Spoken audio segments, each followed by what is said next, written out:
State emergency हम लोगों ने कल कर ली थी और आपको काफ़ी हद तक स्टेट इमरजेंसी आई होप कि समझ में आ गया होगा। आया है?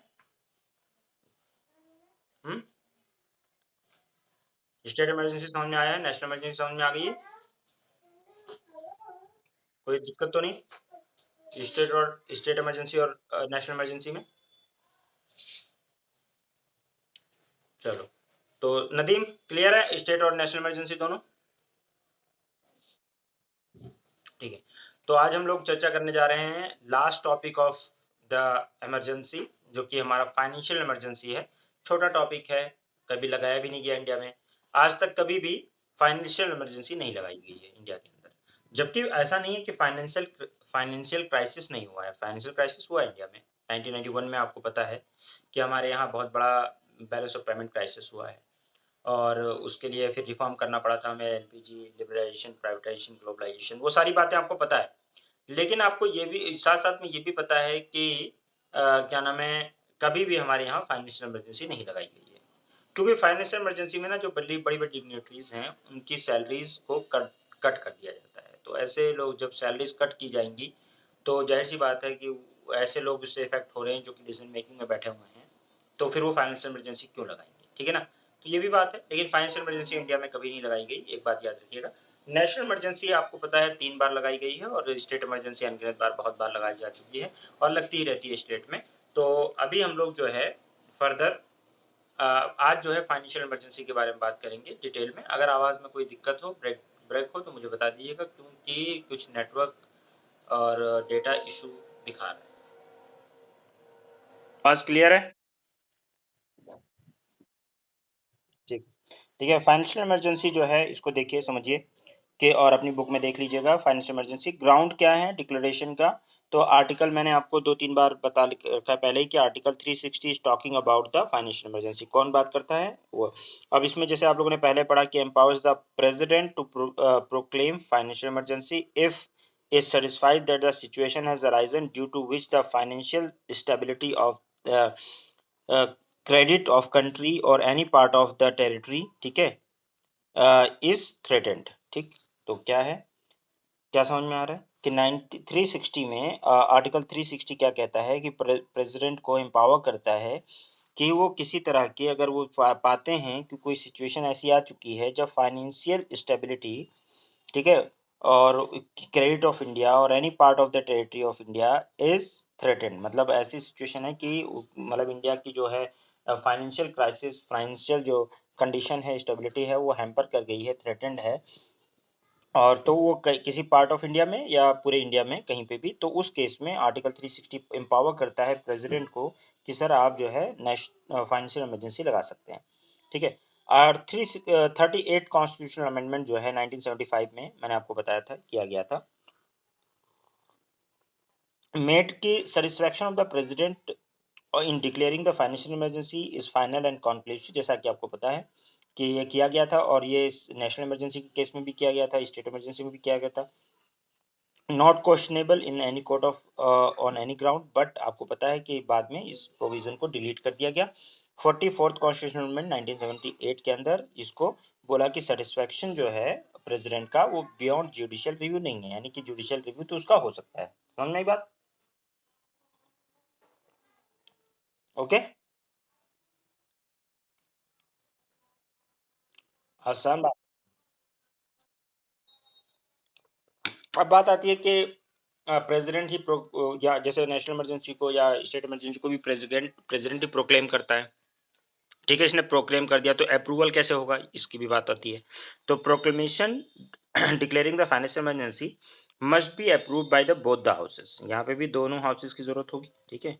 विद इन 2 मंथ है यहाँ पे from the date of it issue, however the proclamation of financial emergency issue at the time of, वही वाली बात जो अगर लोकसभा डिसॉल्व है तो ये वो, ठीक है। तो ये वाली बात वही नेशनल इमरजेंसी वाली ही बात है, लेकिन इसमें बात ये है कि 2 महीने का टाइम है, ठीक है।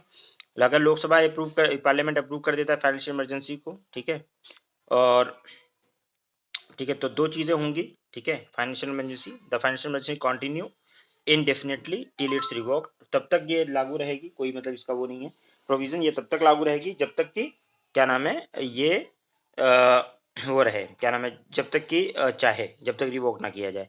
2 चीज़ें, दिस इम्प्लाइज़ 2 थिंग, 2 चीज़ें हैं कि there is no maximum period prescribed in this in for its operation. अब यहाँ पे एक कन्फ्यूज़ मत होइएगा, क्योंकि और में आपको पता है 6-6 महीने वाला प्रोविज़न या 1-2 साल वाला प्रोविज़न है, यहाँ पे क्या है कि मैक्सिमम कोई पीरियड नहीं दे रखा है कि कितने दिन तक इसको लगाया जा सकता है।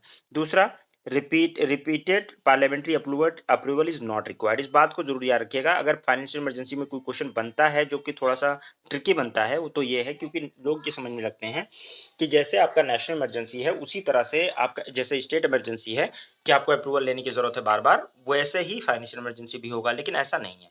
एक बार लग गया तो जब तक इसको रिवॉक नहीं किया जाएगा तब तक वो कंटिन्यू रहेगा, और उसके अलावा मैक्सिमम कोई पीरियड नहीं है कि जब तक कंटिन्यू रखा जाए, और उसके अलावा बार-बार पार्लियामेंट्री अप्रूवल लेने की ज़रूरत भी नहीं है, और 2 महीने के अंदर अप्रूवल लेना है, ठीक है ना? रिज़ॉल्यूशन जो है वो सिंपल मेजॉरिटी से पास होता है। इस बात को भी याद रखिएगा, जो रिज़ॉल्यूशन है इसके अप्रूवल के लिए, प्रोक्लेमेशन के अप्रूवल के लिए वो सिंपल मेजॉरिटी से पास होता है, ठीक है ना? तो ये भी बात आपको याद रखनी है, और सिंपल मेजॉरिटी और प्रेजेंट एंड वोटिंग, तो यहाँ पे स्पेशल मेजॉरिटी वाली भी बात नहीं है, इस बात को भी याद रखेंगे। Proclamation of the financial emergency may be revoked by the president at any time, ठीक है? इसमें कभी भी प्रेसिडेंट रिवोक कर सकता है, प्रेसिडेंट के पास ये पावर है, any time subsequent proclamation. Such proclamation does not require the parliamentary approval, और इस तरह के प्रोक्लेमेशन के लिए किसी भी तरह का पार्लियामेंट्री अप्रूवल की जरूरत नहीं होती है, ठीक? जब चाहे तब रिवोक कर सकता है, प्रेसिडेंट के पास पावर है, ठीक है ना? अगर फाइनेंशियल इमरजेंसी लगती है तो इफेक्ट क्या होगा? अब एक क्वेश्चन ये बनता है, 2 क्वेश्चन बनते हैं। एक तो क्या इस वो वाला जो कंपैरिज़न के ऊपर बनेगा कि नेशनल इमरजेंसी से कंपेयर करते हुए या स्टेट इमरजेंसी से कंपेयर करते हुए पूछ ले। दूसरा क्वेश्चन ये बनता है कि इफेक्ट क्या होगा फाइनेंशियल इमरजेंसी का, और इफेक्ट सारे में इंपॉर्टेंट है, ठीक है? चाहे वो नेशनल इमरजेंसी हो, स्टेट हो या फाइनेंशियल इमरजेंसी हो। तो जहाँ तक कि ऊपर तक की बातें आपको समझ में आ गई हैं, पहले अगर आ गई हो तो ठीक है, मुझे बता दीजिए, अगर नहीं समझ में आई है तो फिर effect of financial emergency. The consequence of the proclamation of the financial emergency are as follows. The executive authority of the center extended to directing any state to observe such canon of financial properties, ठीक है, property as are specified by it, and to direction as the president may deem necessary and adequate for the purpose. Any such direction may include a provision requiring the reduction of the salary and the allowances of all or any class of persons serving in the state. इस बात को लिखिएगा, all or any class of persons serving in the state, and the reservation of all money bill or other financial bill for the consideration of the president after they pass the legislature of the state, ठीक है ना? तो एक बात तो ये याद रखिए कि जो मतलब अगर फाइनेंशियल इमरजेंसी लगती है, ठीक है ना? तो यहाँ पे एक तो ये है कि सेंटर डायरेक्शन देने में के लिए तैयार हो जाएगा कि भाई कौन-कौन सी चीज़ों में आपको मतलब फाइनेंशियल मैटर में जो भी चीज़ें हैं उनके ऊपर कानून बना सकता है सेंटर, स्टेट को डायरेक्शन दे सकता है। दूसरा जो है क्या है कि डायरेक्शन जो प्रेज़िडेंट को दिया जाएगा वो क्या नाम है, प्रेज़िडेंट जो डायरेक्शन देगा उसको नेसेसरी और एडिक्वेट माना जाएगा कि उसने डायरेक्शन दिया है तो उसको करना पड़ेगा आपको, ठीक है? नेसेसरी माना जाएगा और एडिक्वेट माना जाएगा कि आपको ज़रूरी है। दूसरा ये है कि सैलरीज़ के किसी भी ऑल और एनी क्लास ऑफ पर्सन जो है वो जो स्टेट के अंडर में सर्व कर रहे हैं उनकी सैलरी और अलाउंसेस रिड्यूस किए जा सकते हैं। उसके अलावा reservation of the all money bill, जितने भी मनी बिल होंगे और फाइनेंशियल बिल अगर स्टेट में पास हो रहे हैं तो उसको प्रेसिडेंट के कंसिडरेशन के लिए उसको रखा जाएगा, ठीक है ना? और प्रेसिडेंट में issue direction for reduction of salary, क्या डायरेक्शन इशू कर सकता है कि सैलरी रिड्यूस करने के लिए, अलाउंसेस रिड्यूस करने के लिए, और any class of person serving in the union. ये बात को ध्यान रखिएगा क्योंकि सबको ध्यान रखना है इस बात को कि यूनियन में भी मतलब किसी को भी जो यूनियन के अंडर में सर्व कर रहे हैं उनकी भी डायरेक्शन प्रेसिडेंट इशू करेगा। ध्यान रखिएगा इसमें पार्लियामेंट नहीं है, प्रेसिडेंट वर्ड है कि एक बार क्वेश्चन पूछा हुआ है इससे कि प्रेसिडेंट की जगह पार्लियामेंट वर्ड लगा के, तो ध्यान रखिएगा प्रेसिडेंट में डायरेक्शन में issue direction for the reduction of salary and alliances of all or any class of person serving the nation। and देखो यहाँ पे एक क्वेश्चन बहुत पूछा गया, द जज of supreme court and the high court. अब ये वाला देख प्रोविजन आप याद रखिएगा इसको, क्योंकि इसमें क्या है ना कि एक बार क्वेश्चन पूछा हुआ है कोई सा पता नहीं कौन सा, मैं ही खुद ही एग्जाम दे रहा था, उसी में क्वेश्चन एग्जाम में क्वेश्चन था कि अगर फाइनेंशियल इमरजेंसी लगती है तो क्या सुप्रीम कोर्ट और हाई कोर्ट के जज की सैलरीज रिड्यूस की जा सकती हैं, और किस-किस की सैलरी रिड्यूस होंगी, शायद ऐसा क्वेश्चन था। तो उसमें दे रखा था सुप्रीम कोर्ट, हाई कोर्ट जज, और मतलब ये प्रेसिडेंट की सैलरी रिड्यूस कर सकते हैं, बिल्कुल कर सकते हैं। इसीलिए ये बात सही है। क्या 6 महीने तक without approval of the parliament रहेगा? ये बात सही है? तो ये बात गलत हो गई। 2 अगर आप एलिमिनेट कर दो, अब 3 है state budget can not be passed by the state legislature but only by the parliament. State budget state में पास करेगा, पार्लियामेंट पास करेगा। क्या ये बात सही है?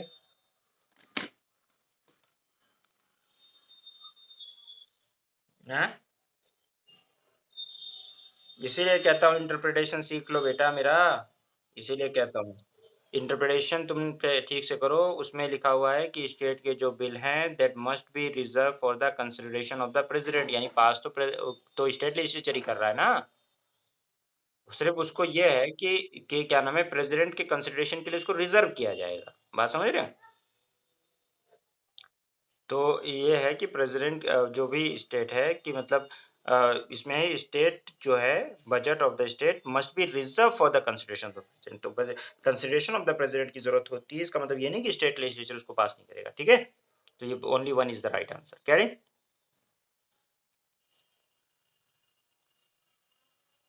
मतलब सिर्फ एक ही बात उसमें से सही आ रही है। ठीक है नदीम साहब, तो इसलिए इस चीज़ को भी जानना ज़रूरी है कि क्या नाम है, प्रेज़िडेंट और जितने भी वाई वीआईपीज़ होते हैं, यहाँ तक कि कैग के जो कि चार्ज्ड है कंसल्टेंट फंड ऑफ इंडिया में, इन सबकी सैलरीज़ सुप्रीम कोर्ट के जज की सैलरी चार्ज है, लेकिन इस सबकी सैलरी रिड्यूस की जा सकती है। क्या ठीक? ओके? बोल नहीं रहे हो यार? मतलब बात ये है कि पार्लियामेंट का रोल ही नहीं है यहाँ पे ना, यहाँ पे तो रोल प्रेसिडेंट का है। यहाँ पे क्या है कि स्टेट लेजिस्लेचर पास कर रहा है, लेकिन कंसिडरेशन ऑफ द प्रेसिडेंट यानी असेंट जो है बेसिकली प्रेसिडेंट दे रहा है। तो यहाँ पे ये है कि सारे मनी बिल या फाइनेंशियल बिल, यानी कि बजट भी एक फाइनेंशियल बिल मनी बिल है, ठीक है ना? और उसमें जो है उसमें मनी बिल भी होता है, फाइनेंशियल बिल भी होता है, तो मनी बिल की तरह पास होता है। तो president after passing by the state, तो इसमें क्या है, consideration of the president is required after they are pass by the legislature of the state. तो स्टेट लेजिस्लेचर ही पास करेगा, लेकिन उसमें प्रेसिडेंट का कंसिडरेशन रिक्वायर्ड होगा। ठीक है, बात समझ में आ गई? तो ये है, और उसके अलावा इसमें जो है बड़ी बड़ी डिग्नेटरीज जिनका मतलब चार्ज भी है वो भी जो है ये रिड्यूस हो जाता है। ठीक है सर, रिड्यूस हो जाता है। क्लियर है? ओके। अब आता है प्रेसिडेंट, ये तो ये क्वेश्चन थोड़ा सा ऐसे घुमा घुमा के पूछते रहते हैं। प्रेसिडेंट जो है उन हाई कोर्ट और सुप्रीम, अच्छा ये क्वेश्चन जो पूछा गया ना कि हाई कोर्ट और सुप्रीम कोर्ट के जिसकी सैलरी भी रिड्यूस हो सकती है। ठीक है, तो ये भी ध्यान रखिएगा आप। ठीक है? ठीक है। हम्म। अच्छा, तो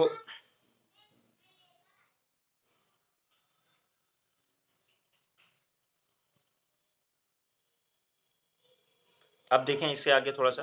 Thus, during the operation of the financial emergency, the center acquired the full control over the state in financial matter. H.N.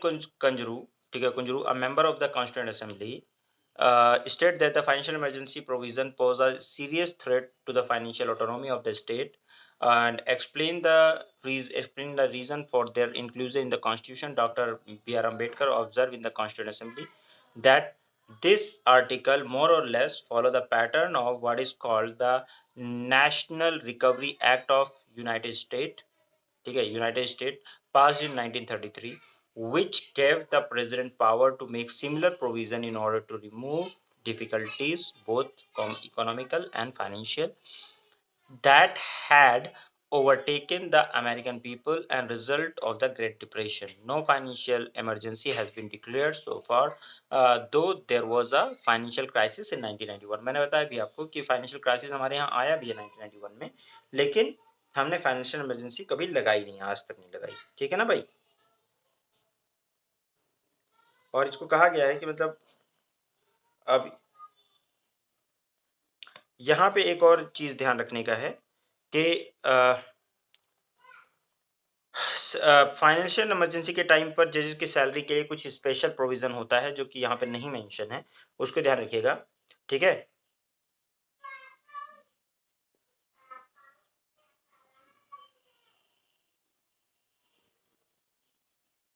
देखो, जजेस की सैलरी नॉर्मली ऐसे फाइनेंशियल इमरजेंसी लगाकर नहीं हटाई जा सकती है, ठीक है? जब प्रेज़िडेंट को लगेगा, ठीक है? प्रेज़िडेंट को लगेगा, इसमें एक स्पेशल ये बात है, जजेस की सैलरी हटाने के लिए खासकर, उसमें ये लगेगा कि जजेस को कि भई ऐसा है कि क्या नाम है, ये इंडिया की मतलब फाइनेंशियल स्टेबिलिटी और क्रेडिट ऑफ इंडिया अंदर थ्रेट आ गया है, यानी बहुत ज़्यादा ठीक है?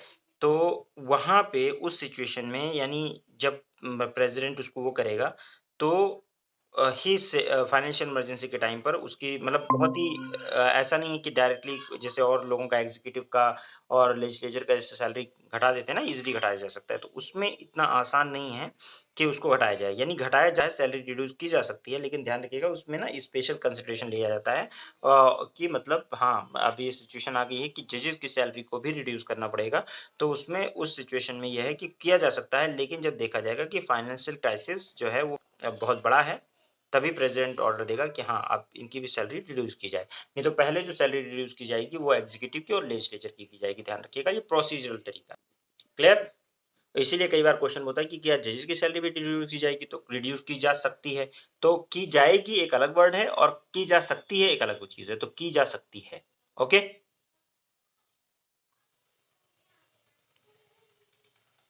ठीक है भाई?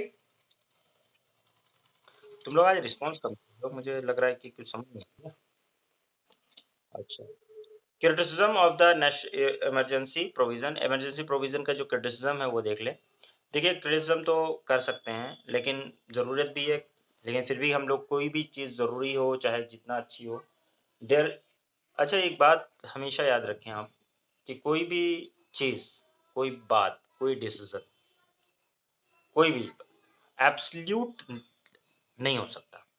हर चीज़ में 100% सच्चाई, अच्छाई अच्छाई नहीं हो सकती। मतलब कोई डिसीज़न जो होता है, देखिए कुछ फैक्ट होते हैं जो कि मतलब है जैसे अगर आप कहते हो ना सूरज पूरब से निकलता है, तो ये भी फैक्ट सही नहीं है, है ना? वो एक रेफ़रेंस में सही है, लेकिन 100% ये सही बात नहीं है कि वो निकलता है। पहली बात तो निकलता ही नहीं है। ठीक है? वो रेफ़रेंस की बात है, ठीक है? निकलना या डूबना या कुछ भी, वो आप रे रेफ़रेंस फ्रेम ऑफ रेफ़रेंस में बात कर रहे हो, वहाँ ठीक है। तो यहाँ पे अगर एब्सोल्यूट आप बात करते हैं, तो बहुत कम ऐसी चीज़ें हैं, वैसे तो आपको 100% कोई भी डिसीज़न सही नहीं रहे दिखेगा और ना ही 100% कोई डिसीज़न गलत दिखेगा।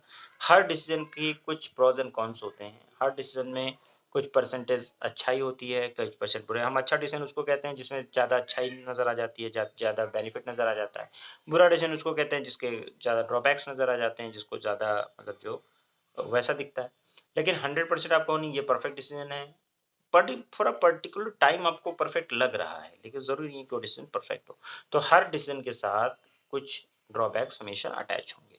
आप ये नहीं कह सकते नहीं कि मेरा डिसीज़न एकदम परफेक्ट है, 100% है, इसमें कोई कमी नहीं है, ऐसा कुछ नहीं है, ऐसा नहीं है। अब इसमें अपने थोड़ा-सा डिस्क्लेमर ये है कि भई अपनी शादी के डिसीज़न पे आप लोग ना सोचने लगिएगा, क्योंकि जो शादीशुदा लोग होते हैं, ठीक है? उनको सबसे बड़ा खतरा यही होता है कि कहीं मतलब वो ये तो नहीं कह रहे हैं कि शादी करके गलत डिसीज़न ले लिया मैंने, उस पे बात हो रही है। तो वो नहीं है। ये we are talking about any decision, हर किसी भी तरह के डिसीज़न की बात कर रहे हैं और किसी भी तरह की बात कर रहे हैं। एब्सोल्यूटली कोई भी बात एकदम ठीक नहीं होती है। तो इसीलिए क्राइसिस भी की भी अपने कुछ ड्रॉबैक्स हैं। और कुछ जो है कुछ फैक्चुअल चीज़ें होती हैं, भई हाँ, ठीक है, वो एकदम सही है। तो लेकिन उसमें भी शायदवाद का प्रिंसिपल लग जाता है, फ़िलसफ़े में तो लोग बहुत कुछ निकाल लेते हैं। बट हाँ, कुछ हद तक हमें ज़्यादा फ़लसफ़े में घुसने की ज़रूरत नहीं है, लेकिन एक जनरल बात पर्सपेक्टिव ये है कि हर बात, कोई भी बात एब्सोल्यूटली परफ़ेक्ट नहीं हो सकती। तो इमरजेंसी को ना लगाया जाए या इमरजेंसी जो है वो एक मतलब बेकार ख़राब चीज़ है, ये भी इसके ऊपर भी आर्ग्यूमेंट्स हैं और वे बहुत स्ट्रॉन्ग आर्ग्यूमेंट्स हैं। और जो दूसरा एक है कि इमरजेंसी लगाई जाए, इसके ऊपर भी बहुत ही क्या नाम है स्ट्रॉन्ग आर्ग्यूमेंट्स भी हैं और वीक आर्ग्यूमेंट्स भी हैं। अच्छा, ये भी रीज़निंग में क्वेश्चन आते हैं आप लोगों को, मैंने शायद अच्छा आपको नहीं पढ़ा है, लेकिन ध्यान रखिएगा इसमें भी रीज़निंग में क्वेश्चन आते हैं कि स्ट्रॉन्ग स्टेटमेंट कौन-सा है और वीक स्टेटमेंट कौन-सा है। जैसे फॉर एग्ज़ाम्पल कोई बच्चा आपसे बोलता है कि मैं स्कूल नहीं आया क्योंकि बारिश हो रही थी, ठीक? मैं स्कूल नहीं आया क्योंकि बारिश हो रही थी। बाकी बच्चे मतलब ठीक है ना, एक बच्चा बोल रहा है, बहाना कर रहा है कि क्योंकि मैं स्कूल नहीं आया क्योंकि बारिश हो रही थी। आप बताइए स्ट्रॉन्ग स्टेटमेंट है या वीक है, और अगर स्ट्रॉन्ग है तो क्यों है, और वीक है तो क्यों है, बताइए जरा।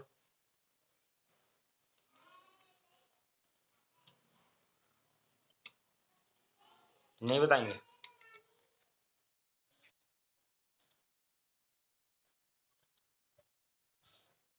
हम्म, अच्छा, तुम प्रिंसिपल हो तो तुम्हें लगता ही है वीक है। आज आज भी बारिश हुई थी, तुमने कई बच्चों को डांटा वाटा है, तो मुझे समझ में आ रहा है, इसीलिए मैंने पूछा भी है। तुम्हें क्या लगता है नदीम?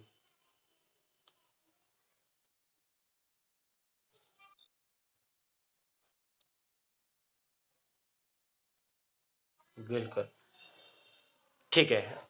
मैं स्कूल नहीं आया क्योंकि मेरी नानी मर गई थी। अब बताइए, स्ट्रांग है वीक है?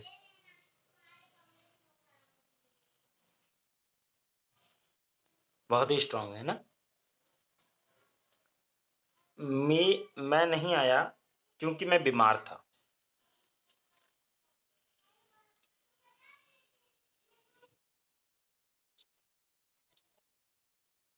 नहीं नहीं, ये स्ट्रांग स्टेटमेंट मानेंगे, बस देखो वहां पे आप सीसेट वालों से थोड़ी ना पूछोगे कि और है, लेकिन जिसको आप स्ट्रांग मानोगे कि वीक मानोगे, क्योंकि मैं बीमार। अच्छा अच्छा अच्छा अच्छा। फेस से लगे मतलब आइडेंटिफाई करोगे, फर्दर इन्वेस्टिगेशन होगा, जरूरत है इसमें, इसको वीक या स्ट्रांग नहीं कहा जा सकता, इसमें फर्दर इन्वेस्टिगेशन की जरूरत है कि नहीं? कि हाँ भाई सच में ऐसा बीमारी थी कि वो आ नहीं सकता था, या थोड़ा बहुत ऐसे हाथ पैर दर्द हो रहा था और वो नहीं आया, दोनों बातें हैं। तो अगर कम थोड़ा सा सिचुएशन, हाँ तो बस ठीक है। तो इसी तरीके से मतलब ये बात आपको समझनी चाहिए कि ऐसे भी क्वेश्चन आते हैं कि कौन सा स्टेटमेंट, और इसमें कुछ कॉम्प्ले वो भी देते हैं कि भाई कौन सा आप ये रीज़न दे रहे हो, लेकिन क्या ये स्ट्रॉन्ग रीज़न है? क्या ये स्ट्रॉन्ग है बात आपकी, या वीक बात आप कह रहे हो? तो ये स्ट्रॉन्ग और वीक वाली बात आती है, तो कभी-कभी स्ट्रॉन्ग आर्गुमेंट देना होता है, ज़रूरत होती है, और कभी-कभी बहुत ही वीक आर्गुमेंट आदमी देता है और सोचता है कि सामने वाला कन्विंस हो जाएगा। तो ज़ाहिर-सी बात है सामने वाला कन्विंस नहीं होगा, वो बेवकूफ़ होगा, वही कन्विंस हो जाएगा। बाकी जो समझदार इंसान होगा वो कन्विंस नहीं होगा, लेकिन कभी-कभी इन्फ्लुएंस में आके समझदार आदमी भी कन्विंस हो जाता है, ठीक है? तो इस बात को समझना है, तो वीक और स्ट्रॉन्ग आर्गुमेंट को आपको समझने की ज़रूरत होती है, ठीक है ना भाई? बात समझ में आ गई? हाँ? अब आता है क्रिटिसिज्म कि भाई अगर हमने, और हम हर चीज़ का देखते हैं कि कुछ ना कुछ क्रिटिसिज्म करना आपको आना चाहिए, लेकिन वो कंस्ट्रक्टिव होना चाहिए। इसका मतलब ये नहीं है कि आप मतलब जो है बस क्रिटिसिज्म के नाम पे कुछ भी बोलने लग जाओ, ऐसा नहीं। तो आपका क्या नाम है, criticism ऑफ द आपका इमरजेंसी प्रोविजन। सब member of the constituent assembly criticise the incorporation of the emergency provision in the constitution. उन्होंने ग्राउंड बताया। उन्होंने कहा देखो federal character of the constitution will be destroyed and the union will become all powerful, ये बात थी। बात सही भी है, लेकिन जरूरत में तो सिचुएशन लेकिन लगा हुआ है यहाँ पे, लेकिन क्रिटिसाइज किया इस ग्राउंड पे। The power of state both the union and the units will entirely be concentrated in the hand of the union executive. The president will become a dictator, ठीक है? Financial autonomy of the state will be nullified, and fundamental right will become meaningless, and the result of that democratic foundation of the country constitution will be destroyed. तो ये बात कुछ ऐसी ऐसी बातें कहकर लोगों ने इसको क्रिटिसाइज किया। इसी तरह से डेमोक्रेटिक फाउंडेशन को बोला कि क्रिटिसाइज हुआ कि एचवी कामत ऑब्जर्व किया उन्होंने कि I fear that by this single chapter we are seeking to lay the foundation of the totalitarian of a totalitarian state, a police state, a state completely opposed to all the ideals and the principles that we have held aloft during the last few decades, a state where the right and the liberty of the million of innocent men and women will be continuously jeopardized. And a state where if there will be peace, it will be the peace and grave and void of the desert. It will be a day of shame and sorrow when the president make use of this power, having no parallel in any constitution of the democratic countries of the world. तो यहाँ पे एच.वी. कामत ने इसको अच्छे से criticise किया था, ये कहते हुए कि देखिए आपने इस यहाँ पे डिक्टेटरशिप वाला न्यू डाल दिया है, बुनियाद रख दी है, क्योंकि यहाँ पे स्टेट और मिलियन ऑफ इनोसेंट पीपल का फंडामेंटल राइट से लेकर और स्टेट के राइट को वायलेट किया जाएगा, और प्रेसिडेंट जिस दिन करता है उस दिन डे ऑफ शेम और सोरो होगा कि उसको ऐसा करना पड़ा है और किया है उसने। तो ये मतलब उसको क्रिटिसाइज किया जा रहा है, ठीक है। तो उसके अलावा केटी शाह ने डिस्क्राइब किया, केटी शाह क्या डिस्क्राइब करते हैं, केटी शाह कहते हैं कि ये बता रखा है कि कितनी बार इमरजेंसी लगी है, ठीक है ना। तो इन्होंने इस तरह से इसको डिस्क्राइब किया है कि a chapter of reaction and retrogression, I found one cannot but notice two distinct current of thought underlying and influencing throughout the provision of this chapter to arm the center with a special power against the units मतलब state, and to arm the government against the people. उन्होंने कहा कि मुझे तो कुछ दिखता ही नहीं है सिवाय दो चीज़ों के, कि रिएक्शन और रेट्रोग्रेशन है, यानी कि एक तो सेंटर को हम हाथ में हथियार दे रहे हैं, सेंटर को कि स्पेशल पावर दे रहे हैं अब इसके खिलाफ, स्टेट के खिलाफ, और दूसरा हम सेंटर को ये पावर दे रहे हैं कि वो लोगों के खिलाफ, क्योंकि फंडामेंटल राइट भी कर्टल कर सकता है।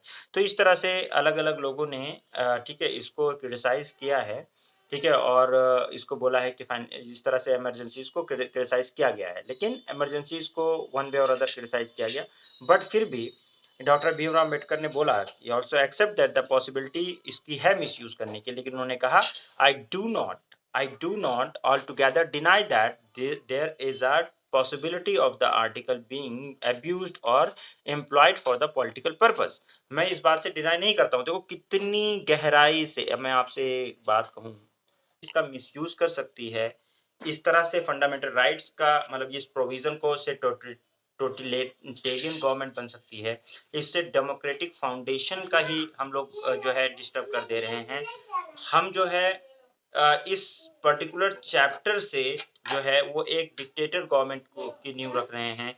इतनी देर तक सोचा, और यहाँ तक कि जो कॉन्स्टिट्यूशन फादर ऑफ कॉन्स्टिट्यूशन है, जो बी आर अम्बेडकर, जो ड्राफ्टिंग कमेटी के चेयरमैन हैं, वो भी इस बात को एक्सेप्ट कर रहे हैं, वो डिनाई नहीं कर रहे कि ऐसा नहीं हो सकता है, वो कहते हैं ऐसा हो सकता है, प्रेडिक्ट वो कर रहे हैं, लेकिन ये एसेंशियल भी है साथ साथ में कि अगर हम ऐसी पावर नहीं देंगे तो इमरजेंसी वाली सिचुएशन में सेंटर हेल्पलेस हो सकता है, एक यूनिट बनकर नहीं फाइट करेगा, तो हो सकता है जैसे वॉर हो गया, एक्सटर्नल एग्रेशन हो गया, या आर्म रेबेलियन हो गया, इस तरह की सिचुएशन में, या इंटरनल डिस्टर्बेंस वाले उस समय बोला कि अगर इस सिचुएशन में अगर एक यूनिट बन के काम नहीं करेगा तो फिर बिखर सकता है स्टेट, मतलब इंटीग्रिटी, नेशनल इंटीग्रिटी को खतरा पड़ जाएगा, और जो कि नेशनल यूनिटी और इंटीग्रिटी भी आपका बेसिक स्ट्रक्चर है, मतलब इस तरह से है कि इंटीग्रिटी तो बना के रखनी है ना, तो इसलिए उस समय तो बेसिक स्ट्रक्चर कॉन्सेप्ट नहीं था, लेकिन फिर भी आपको ये समझने की ज़रूरत है कि भई इंटीग्रिटी मेंटेन करना ज़रूरी है, यूनिटी मेंटेन करना ज़रूरी है, और आप ये पूरा डिस्ट्रॉय हो सकता है, पूरा इंटीग्रेशन खत्म हो सकता है, एक सॉवरेनिटी जो है वो उसको चैलेंज किया जा सकता है अगर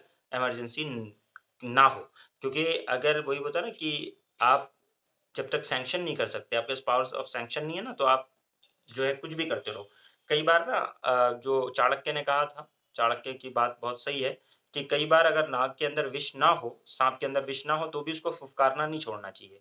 क्योंकि अगर उसने फुफकारना छोड़ दिया ना, तो उसको बच्चे जो है हाथ में लेकर खिलौना बना के खेलेंगे। तो इसलिए कई बार विष ना हो तो भी फुफकारना ज़रूरी होता है।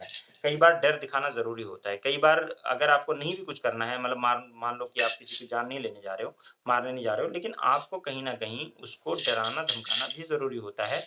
क्योंकि कई चीज़ें होती हैं डर की वजह से, जो है जैसे बच्चों को पढ़ाने के लिए अगर आप रखते हैं कि भई बच्चे पढ़ने जाएँ, तो उसको प्यार से कितनी भी बार कह लो, हो सकता है कई बार ना पढ़े। उसको डर, कई बार ज़रूरत होती है डर की, तो उसको एक झापड़ मार दिया, नहीं मारते हो आप कोई बात नहीं, नहीं मारते हो, लेकिन एक झापड़ मार दिया तो वो थोड़ा डर गया और वो उसने फिर वो काम करना शुरू कर दिया। कई बार बच्चे आग आग छूने चले जा रहे होते हैं, उनको कितना भी समझाओ तो बेटा नहीं जाना, नहीं, वो जाएगा ज़रूर। फिर उसको एक झापड़ लगा दिया तो फिर वो डर गया, अब वो नहीं जाएगा। तो कई बार सैंक्शन भी ज़रूरी होता है, ये मतलब इसे डिनाई नहीं किया जा सकता।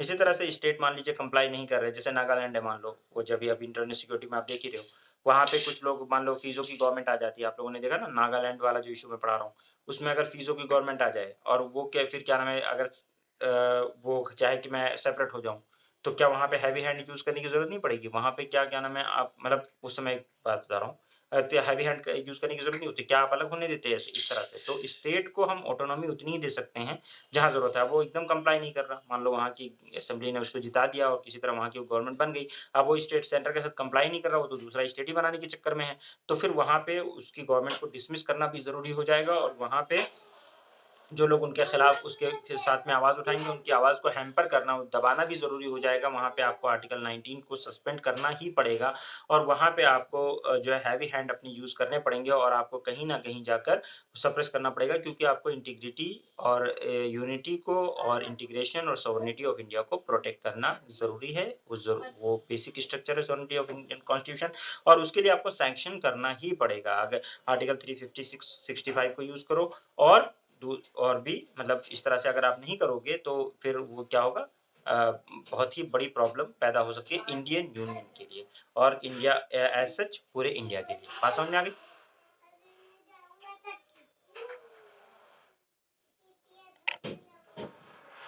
क्या आपको नहीं